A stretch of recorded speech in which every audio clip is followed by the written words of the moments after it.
Hello everyone. आज हम discuss करेंगे क्लास 10 की केमिस्ट्री का chapter number 1 chemical reaction and equation. तो सबसे पहले हम इंट्रोडक्शन पार्ट में देखते हैं कि आपके केमिकल चेंज कौन से होते हैं और फिजिकल चेंज कौन से होते हैं।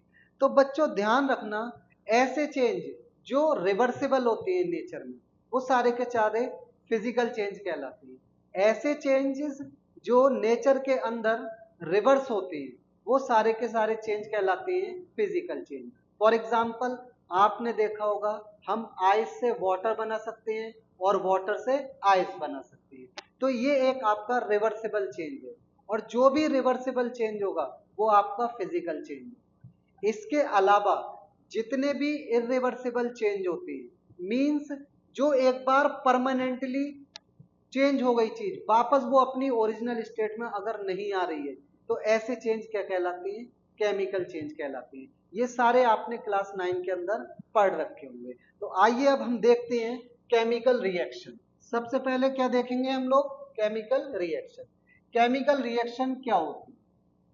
तो केमिकल रिएक्शन ऐसी प्रोसेस होती है जिसके अंदर न्यू कंपाउंड फॉर्म होते हैं विद न्यू प्रॉपर्टी। जैसा कि एक एग्जांपल से समझते हैं, आपने देखा होगा आपका ये जो मिल्क होता है ये अगर हम रूम टेम्परेचर पर लेफ्ट कर दें, किस पर? रूम टेम्परेचर पर, तो ये कर्ड में सेट हो जाता है। किस में सेट हो जाता है? कर्ड में। क्या बच्चों आप कर्ड से वापस मिल्क बना सकते हो? नहीं बना सकते। तो ये आपका एक केमिकल चेंज है। अगर मैं इस प्रोसेस की बात करूं तो ये आपकी एक केमिकल रिएक्शन है, क्योंकि केमिकल रिएक्शन वो रिएक्शन होती है जिसके अंदर न्यू कंपाउंड फॉर्म होता है विद न्यू प्रॉपर्टी। जैसा कि आपने देखा ये आपका जो कर्ड है एक न्यू कंपाउंड है, इसकी सारी की सारी प्रॉपर्टीज बिल्कुल न्यू होंगी। क्या इसकी प्रॉपर्टीज कर्ड मिल्क के जैसी होंगी? नहीं होंगी। तो केमिकल रिएक्शंस के अंदर न्यू कंपाउंड फॉर्म होता है विद न्यू प्रॉपर्टीज। ये आपकी केमिकल रिएक्शन है। जैसा कि हम दूसरे एग्जांपल से समझते हैं, आपने देखा होगा अगर हम हाइड्रोजन की रिएक्शन ऑक्सीजन से कराते हैं तो आपको वाटर मिलता है। क्या मिलता है? वाटर। तो ये जो वाटर फॉर्म हुआ है ये किस तरीके से फॉर्म हुआ ये देखना है। ये जो हाइड्रोजन का मॉलिक्यूल है, इस हाइड्रोजन के मॉलिक्यूल के अंदर हाइड्रोजन के एटम के बीच सिंगल बॉन्ड होगा, ऐसे ही ऑक्सीजन के एटम के बीच डबल बॉन्ड होगा। जब आपका हाइड्रोजन का बॉन्ड ब्रेक होगा और ऑक्सीजन का बॉन्ड ब्रेक होगा तब न्यू बॉन्ड फॉर्म होगा वाटर के अंदर, कुछ इस तरीके का। तो आप देखिए पहले हाइड्रोजन हाइड्रोजन के बीच बॉन्ड था, ऑक्सीजन ऑक्सीजन के बीच बॉन्ड था, लेकिन जो न्यू कंपाउंड फॉर्म हुआ है इसके अंदर हाइड्रोजन और ऑक्सीजन के बीच बॉन्ड है और हाइड्रोजन और ऑक्सीजन के बीच बॉन्ड है। तो आप एक बात बताइए बच्चों, क्या ये जो बॉन्ड फॉर्म हुए हैं वाटर के अंदर, क्या ये पहले जैसे बॉन्ड है? नहीं, पहले हाइड्रोजन हाइड्रोजन के बीच बॉन्ड था, ऑक्सीजन ऑक्सीजन के बीच बॉन्ड था। तो एक बात आपको और याद रखनी है कि जब भी कोई केमिकल रिएक्शन होती है तो उसके अंदर ओल्ड बॉन्ड ब्रेक होते हैं और न्यू बॉन्ड फॉर्म होते हैं। क्या होता है? जब भी कोई केमिकल रिएक्शन होती है तो उसके अंदर ओल्ड बॉन्ड ब्रेक होते हैं और न्यू बॉन्ड फॉर्म होती है। दो बातें हो गई। तीसरी बात क्या होती है? जब भी कोई केमिकल रिएक्शन होती है तो उसके अंदर सिर्फ और सिर्फ एटम्स का रीअरेंजमेंट होता है। एटम्स का रीअरेंजमेंट मींस जो एटम रिएक्टेंट साइड होती है वही एटम हमें प्रोडक्ट साइड देखने को मिलते हैं। ऐसा नहीं होता कि पहले अगर रिएक्टेंट साइड हाइड्रोजन थी या फिर ऑक्सीजन थी तो उसकी जगह कोई दूसरा एटम आ गया। तो ये बात आपको ध्यान रखनी है। ड्यूरिंग केमिकल रिएक्शन आपके एलिमेंट्स सेम रहते हैं। तो अगर हम स्टार्टिंग से डिफाइन करें केमिकल रिएक्शन को तो आप क्या बोलोगे? Chemical reaction are the process in which new compound with new properties are form, that is rearrangement of atoms takes place. सिर्फ और सिर्फ एटम का रीअरेंजमेंट होता है। दूसरी बात, during chemical reaction old bond break होते हैं और न्यू बॉन्ड फॉर्म होते हैं। तीसरी बात आपको ध्यान रखनी है कि जब भी कोई केमिकल रिएक्शन होती है तो एलिमेंट्स सेम रहते हैं बिफोर एंड आफ्टर रिएक्शन। ये सारी बातें आपको ध्यान रखनी है। आगे हम देखते हैं कुछ एग्जांपल्स। अगर हम केमिकल रिएक्शंस के कुछ एग्जांपल्स देखें तो जैसे कि आपने देखा होगा, क्या हम फूड को जब कुक करते हैं तो क्या वापस उसको ओरिजिनल स्टेट में ला सकते हैं? नहीं ला सकते। इसका मतलब कुकिंग ऑफ फूड क्या है आपका? एक केमिकल रिएक्शन। ठीक है।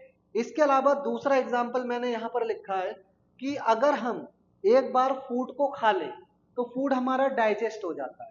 क्या डाइजेशन के बाद आप उस फूड को ओरिजिनल स्टेट में ला सकते हो? नहीं ला सकते। तो ये जो एग्जाम्पल्स हैं ये सब हमें क्या बता रहे हैं कि यहाँ पर जो ओरिजिनल सब्सटेंस था उसने अपनी आइडेंटिटी और नेचर दोनों खो दिए और न्यू कंपाउंड फॉर्म हो गए। तो ये सारी की सारी क्या कहलाती हैं? केमिकल रिएक्शंस कहलाती है। आगे हम देखते हैं, अगर कुछ और examples exam point of view से देखें तो आपने देखा होगा कि जब भी हम मैग्नीशियम रिबन को बर्न करते हैं, जब भी हम मैग्नीशियम रिबन को बर्न करते हैं तो ये magnesium ribbon in presence of oxygen जब बर्न होता है तो हमें बहुत ही चमकीली रोशनी देता है, डेट इज डेजलिंग फ्लेम के साथ ये जलता है। जब ये जल जाता है पूरा मैग्नीशियम रिबन तो हमें मिलता है मैग्नीशियम ऑक्साइड, जो कि आपका एक व्हाइट कलर का पाउडर होता है। कैसा पाउडर होता है? White colour. इसको एक एक्टिविटी से समझते हैं, जैसा कि इस एक्टिविटी में दिखाया गया है।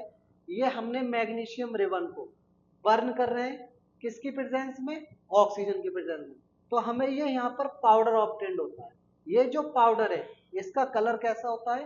व्हाइट होता है। एक क्वेश्चन और आता है इस पर, अगर हम मैग्नीशियम रिबन को या मैग्नीशियम मेटल को कुछ टाइम के लिए एयर में रख देते हैं तो मैग्नीशियम बहुत ज्यादा रिएक्टिव मेटल होता है। ये क्या करता है, जो एयर की ऑक्सीजन होती है उसके साथ रिएक्ट करके एक लेयर फॉर्म कर लेता है जिसको हम बोलते हैं ऑक्साइड की लेयर।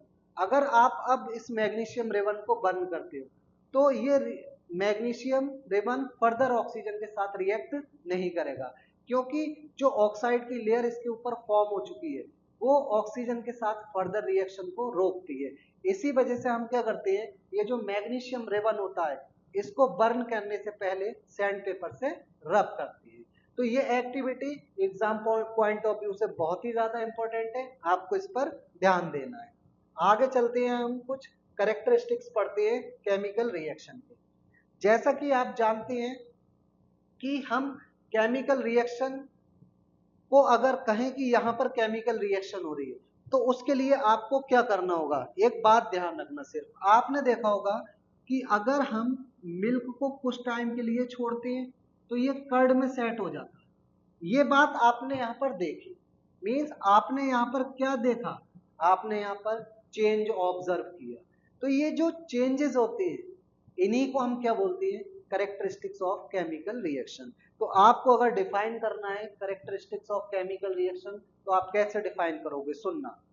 ड्यूरिंग, या फिर आप कैसे इनको डिफाइन करोगे? सुनना। Observable changes during chemical reaction is called characteristics of chemical reaction. Means जो भी चेंज हमें दिखाई दे रहा है उसके बेस पर हम आइडेंटिफाई कर सकते हैं कि यहाँ पर केमिकल रिएक्शन हुई है। तो आप देखो कुछ एग्जांपल से। सबसे पहला कैरेक्टरिस्टिक क्या है? सबसे पहला कैरेक्टरिस्टिक है इवोल्यूशन ऑफ गैस। अगर आपको कहीं भी गैस इवॉल्व होती दिखाई दे तो आप कहोगे वहां पर केमिकल रिएक्शन। ये बात ध्यान रखना। फॉर एग्जाम्पल एक एक्टिविटी से समझते हैं। हमने एक ये कोनिकल फ्लास्क लिया। क्या लिया? एक कोनिकल फ्लास्क। इस कोनिकल फ्लास्क के अंदर हमने रखा डाइल्यूट सल्फ्यूरिक एसिड। किसको रखा है? डाइल्यूट सल्फ्यूरिक एसिड को। और इसके अंदर हमने ऐड किए जिंक ग्रेन्यूल्स। तो हमने देखा कि जैसे ही हमने इस डाइल्यूट सल्फ्यूरिक एसिड के अंदर जिंक ग्रेन्यूल्स ऐड किए तो इसके अंदर से एक गैस बाहर आ रही है। इसके अंदर से एक गैस बाहर आ रही है। ये जो गैस है ये आपकी हाइड्रोजन गैस है। तो इससे ये प्रूफ हुआ कि यहाँ पर केमिकल रिएक्शन हुई। अगर ये गैस इवॉल्व नहीं होती तब आप नहीं बोलते यहाँ पर केमिकल रिएक्शन। ये बात आपको ध्यान रखना है कि ये कैरेक्टरिस्टिक है केमिकल रिएक्शन का। इसके बेस पर ही हम बोलेंगे यहाँ पर केमिकल रिएक्शन हुई।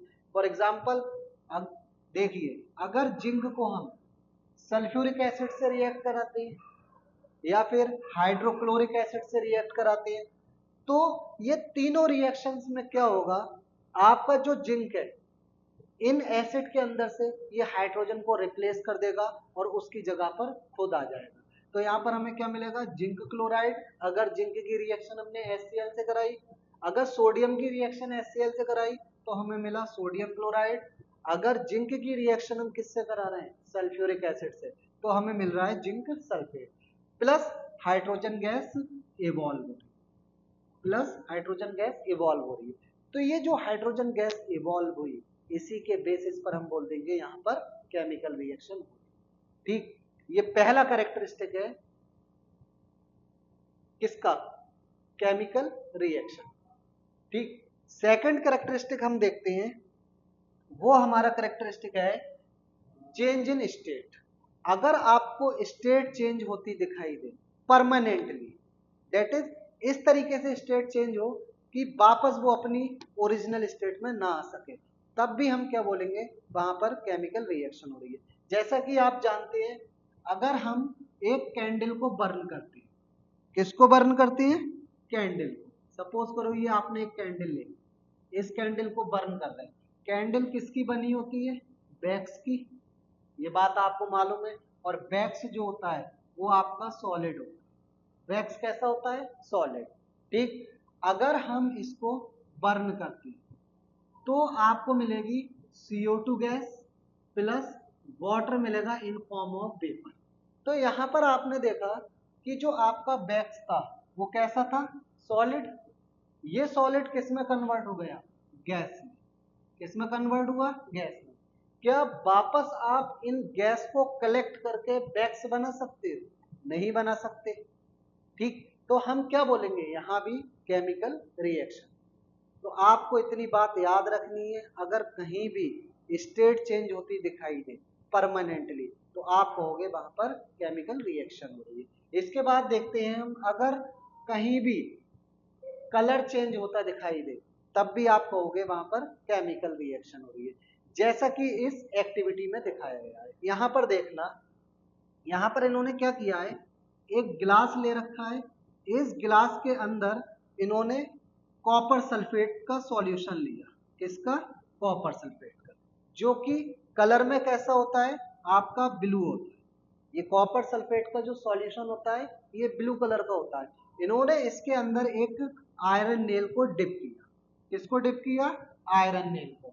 तो इन्होंने यहां पर देखा कि पहले ये जो एक्वा सॉल्यूशन था कॉपर सल्फेट का, ये ब्लू कलर का था। जैसे ही इन्होंने इसके अंदर आयरन नेल को डिप किया, तो ये जो सॉल्यूशन का कलर था ये धीरे धीरे आपका कैसा हो गया, ग्रीन। तो यहां पर एक तो आपने देखा कलर में चेंज आया, ब्लू कलर फेड हो गया ग्रीन में। और दूसरा क्या होता है, ये जो आपका आयरन नेल था, इस आयरन नेल के ऊपर आपका जो कॉपर मेटल था वो डिपॉजिट हो गया। तो यहाँ पर दो चेंज दिखाई दिए, एक तो कलर में चेंज आया और दूसरा रेडिश ब्राउन कलर का कॉपर का मेटल इस आयरन नेल के ऊपर डिपॉजिट हो जाता है। तो आप देखिए, अगर ये कलर चेंज नहीं होता तो आप ये नहीं बोलते यहाँ पर केमिकल रिएक्शन हुई है। आपने यहाँ पर कलर चेंज होता देखा, इसलिए आपने यहाँ पर बोल दिया केमिकल रिएक्शन हुई है। इसको इक्वेशन से समझते हैं। जब हम आयरन नेल को कॉपर सल्फेट के ब्लू सॉल्यूशन में डिप करते हैं, ठीक है, तो यहाँ पर क्या होता है, आपको मिलता है फेरस सल्फेट का ग्रीन कलर का एक्वा सॉल्यूशन, प्लस आपको क्या मिलता है, रेडिश ब्राउन मेटल आपका डिपॉजिट किसके ऊपर, आयरन नेल के ऊपर। तो यहाँ पर आपने देखा कि ये जो आयरन था ये मोर रिएक्टिव मेटल था, इसने क्या किया, इस कॉपर को डेट इज इस लेस रिएक्टिव मेटल को डिस्प्लेस कर दिया और हमें क्या मिलता है, फेरस सल्फेट मिलता है प्लस रेडिश ब्राउन कलर का मेटल डिपॉजिट होता है, डेट इज कॉपर डिपॉजिट होता है। तो ये आपका थर्ड कैरेक्टरिस्टिक था, चेंज इन कलर। अगर आपको कलर चेंज होता दिखाई दे तब भी आप कहोगे केमिकल रिएक्शन हो रही है। आगे देखते हैं हम, नेक्स्ट कैरेक्टरिस्टिक वो है आपका चेंज इन टेम्परेचर। अगर टेम्परेचर चेंज होता दिखाई दे तब भी आप कहोगे यहाँ पर केमिकल रिएक्शन हो रही है। जैसा कि आपने डेली लाइफ में देखा होगा कि अगर हम एक बीकर के अंदर, अगर बच्चों हम एक बीकर के अंदर क्या लेते हैं, इसके अंदर हमने वाटर लिया, जब आप वाटर को छू कर देखोगे तो इसका टेम्परेचर नॉर्मल होगा। ऐसे ही आपने दूसरा क्या लिया, कैल्शियम ऑक्साइड, इसको हम क्या बोलते हैं, चूना बोलते हैं हिंदी में। तो अगर आप इस चूने को नॉर्मली छूते हो तो इसका भी टेम्परेचर नॉर्मल होगा। लेकिन जैसे ही हमने इस चूने को पानी में डाला, जैसे ही हमने इस चूने को पानी में डाला तो हमने देखा ये जो आपका वेसल था ये धीरे धीरे हॉट होने लगा। कैसा होने लगा, गर्म पड़ने लगा। जब ये गर्म पड़ रहा है इसका मतलब चूने को पानी में मिलाने पर हीट इवॉल्व हो रही है, मींस वहां पर हमें टेम्परेचर में चेंज दिखाई दे रहा है। तो हम क्या बोलेंगे, यहाँ पर केमिकल रिएक्शन। तो आपने देखा होगा जब चूने को पानी में डालते हैं तो ऊपर हमें व्हाइट कलर का सॉल्यूशन मिलता है और नीचे कुछ सॉलिड ऑब्टेंड होता है। तो ये जो व्हाइट कलर का सॉल्यूशन हमें ऑब्टेंड होता है इसको हम बोलते हैं लाइम वाटर। और इस लाइम वाटर का इस्तेमाल आपने देखा होगा लोग क्या करते हैं, अपनी वॉल्स को, जो रूम की वॉल्स होती है, होम की वॉल्स होती है, उनको कलर करने के लिए इस्तेमाल करते हैं। तो यहाँ पर आप देखिए जब भी हम क्या करते हैं इस कैल्शियम ऑक्साइड को वाटर के अंदर डालते हैं तो हमें क्या मिलता है, एक तो लाइम वाटर मिलता है, प्लस इस वेसल के पास जब आप खड़े होकर देखोगे तो यहाँ से हिसिंग साउंड आएगी, एक आवाज आती है।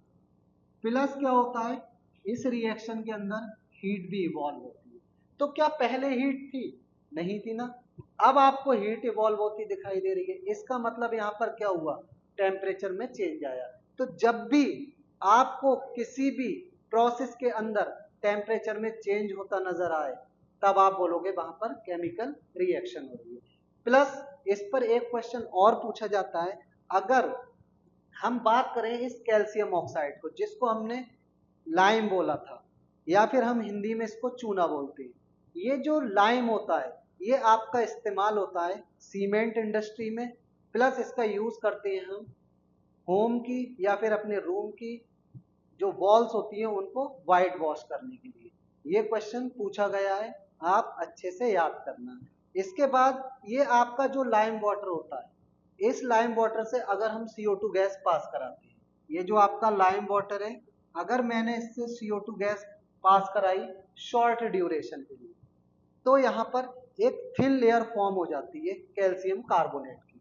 किसकी फॉर्म होती है, एक थिन लेयर होती है कैल्शियम कार्बोनेट की फॉर्म।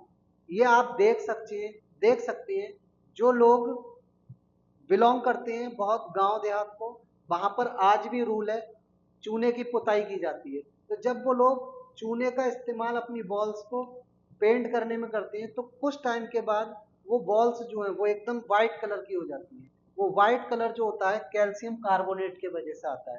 तो यहाँ पर क्वेश्चन ये भी पूछा है कि अगर आप लाइम वाटर को पास करते हो CO2 से या फिर आप CO2 को लाइम वाटर से पास करते हो तो लाइम वाटर मिल्की हो जाता है। ये बात ध्यान रखना। अगर हम इस लाइम वाटर से CO2 गैस को लॉन्ग ड्यूरेशन के लिए पास करते हैं तो आपका ये जो लाइम वाटर होता है ये डीकलराइज हो जाता है। डेट इज यहाँ पर फॉर्म होता है आपका कैल्शियम हाइड्रोजन कार्बोनेट। क्या फॉर्म होता है, कैल्शियम हाइड्रोजन कार्बोनेट। ये बात ध्यान रखना, ये क्वेश्चन पूछा जाता है। अगर हम CO2 शॉर्ट ड्यूरेशन के लिए पास करते हैं तब क्या होता है, अगर हम CO2 लाइम वाटर से लॉन्ग ड्यूरेशन के लिए पास करते हैं तब क्या होता है। आइए बच्चों अब हम देखते हैं next characteristic, formation of precipitate. Formation of precipitate, precipitate आपका क्या होता है, ये जो प्रेसिपिटेट होता है ये आपका इनसॉल्यूबल सॉलिड होता है। क्या होता है, इनसॉल्यूबल सॉलिड। अगर किसी केमिकल रिएक्शन में ये इनसॉल्यूबल सॉलिड फॉर्म हो जाता है तो वो केमिकल रिएक्शन स्टॉप हो जाती है। पहली बात तो ये है। दूसरी बात क्या है, अगर आपको किसी भी रिएक्शन के अंदर प्रेसिपिटेट फॉर्म होता दिखाई दे तो आप कहोगे वहां पर केमिकल रिएक्शन हो रही है। आइए इनको देखते हैं कुछ एग्जांपल। फॉर एग्जांपल आपकी एनसीईआरटी में दे रखा है, अगर हम लेड नाइट्रेट की रिएक्शन, ये लेड नाइट्रेट एक टेस्ट ट्यूब के अंदर लिया, लेड नाइट्रेट का एक्वस सॉल्यूशन जो कि कैसा होता है, कलरलेस होता है। किस तरीके का होता है, कलरलेस। दूसरी टेस्ट ट्यूब के अंदर हम लेते हैं आपका पोटेशियम आयोडाइड। क्या लेते हैं, पोटेशियम आयोडाइड का एक्वस सॉल्यूशन। तो जब हमने लेड नाइट्रेट का एक्वस सॉल्यूशन बनाया तो इसके अंदर दो तरीके के आयंस प्रेजेंट थे, एक तो था Pb+2 और दूसरा था आपका NO3-1। ऐसे ही अगर हम पोटेशियम आयोडाइड के एक्वस सॉल्यूशन में देखेंगे तो यहाँ भी हमें दो आयंस मिलेंगे, एक तो पोटेशियम आयन मिलेगा और दूसरा आपका मिलता है आयोडाइड आयन। अब क्या किया, इन दोनों एक्वस सॉल्यूशंस को हमने एक तीसरी टेस्ट ट्यूब के अंदर डाल दिया, इसको भी इसमें डाला और आपका इसको भी डाला। तो हमने देखा कि इसके बॉटम पर हमें सॉलिड ऑब्टेन्ड हुआ। किस तरीके का सॉलिड ऑब्टेन्ड हुआ, येलो कलर का सॉलिड ऑब्टेन्ड हुआ। ये जो येलो कलर का सॉलिड था ये आपका था लेड आयोडाइड का। किसका था, ये प्लस वाला इस माइनस वाले के साथ गया तो हमें क्या मिला, PbI2। ये येलो कलर का प्रेसिपिटेट फॉर्म हुआ।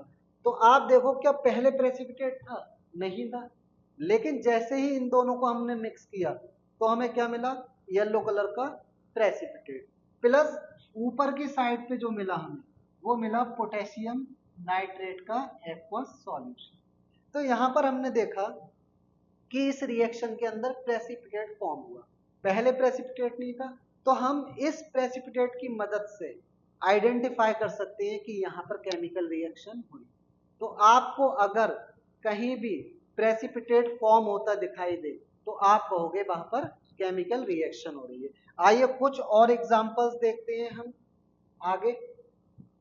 जो हमारे एग्जांपल्स हैं, दूसरा एग्जांपल समझना, अगर हम बेरियम क्लोराइड की रिएक्शन, क्या लिया, बेरियम क्लोराइड का एक्वस सॉल्यूशन, इसकी रिएक्शन हम कराते हैं सोडियम सल्फेट से, या फिर इसकी रिएक्शन हम कराते हैं एल्यूमिनियम सल्फेट से, या फिर इसकी रिएक्शन हम किससे कराते हैं, आपकी सल्फ्यूरिक एसिड से। ठीक, इसके अलावा हम और भी ले सकते हैं, जैसे हम ले सकते हैं लेड सल्फेट। आपने लेड सल्फेट का एक्वस सॉल्यूशन, अगर हम यहाँ पर देखें तो हमें क्या मिलेगा, हमें मिलेगा BaSO4। ये क्या है आपका व्हाइट कलर का प्रेसिपिटेट है। क्या पहले प्रेसिपिटेट था, नहीं था, लेकिन अब प्रेसिपिटेट फॉर्म हुआ, इसका मतलब यहाँ पर केमिकल रिएक्शन हो। ऐसे ही यहाँ भी हमें क्या मिलेगा, बेरियम सल्फेट मिलेगा, इस रिएक्शन के अंदर भी बेरियम सल्फेट मिलेगा और इस रिएक्शन के अंदर भी बेरियम सल्फेट मिलेगा। तो ये जितनी भी रिएक्शंस है, ये रिएक्शंस हमें ये बता रही है कि यहाँ पर इनसॉल्युबल सॉलिड दैट इज आपका प्रेसिपिटेट फॉर्म हुआ। जब भी प्रेसिपिटेट फॉर्म होगा तो आप कहोगे वहां पर केमिकल रिएक्शन है। ये एक कैरेक्टरिस्टिक है केमिकल रिएक्शंस को आइडेंटिफाई करने का। इसके अलावा एक बहुत ही ज्यादा इंपॉर्टेंट एग्जांपल है, वो ये है जब हम सिल्वर नाइट्रेट के एक्वस सॉल्यूशन में, सिल्वर नाइट्रेट के एक्वस सॉल्यूशन में किसको ऐड करते हैं, हम ऐड करते हैं नमक, या फिर आप बोल सकते हो कॉमन सॉल्ट। ये क्वेश्चन पूछा गया, कॉमन सॉल्ट का एक्वस सॉल्यूशन लिया और हमने क्या लिया, सिल्वर नाइट्रेट का एक्वस सॉल्यूशन। तो हमें यहाँ भी एक व्हाइट कलर का प्रेसिपिटेट देखने को मिला। क्या मिला, व्हाइट कलर का प्रेसिपिटेट। वो जो प्रेसिपिटेट था वो था आपका AgCl, सिल्वर क्लोराइड। कैसे फॉर्म हुआ, ये +1 होता है, ये -1, ये +1, ये -1। तो ये जो दो कंपाउंड थे इन्होंने क्या किया, अपने आयंस को एक्सचेंज किया और दो न्यू कंपाउंड बन गए। कौन कौन से, एक तो बना Ag+Cl- और दूसरा बना आपका NaNO3 का एक्वस सॉल्यूशन। ठीक है, तो यहां भी देखिए आप प्रेसिपिटेट फॉर्म हो रहा है। तो जब भी किसी रिएक्शन के अंदर प्रेसिपिटेट फॉर्म होता दिखाई दे तो आप कहोगे वहां पर केमिकल रिएक्शन हो रही है। तो इसी के साथ बच्चों ये हमारा टॉपिक फिनिश होता है। अब हम मिलेंगे आपको नेक्स्ट वीडियो। Thank you.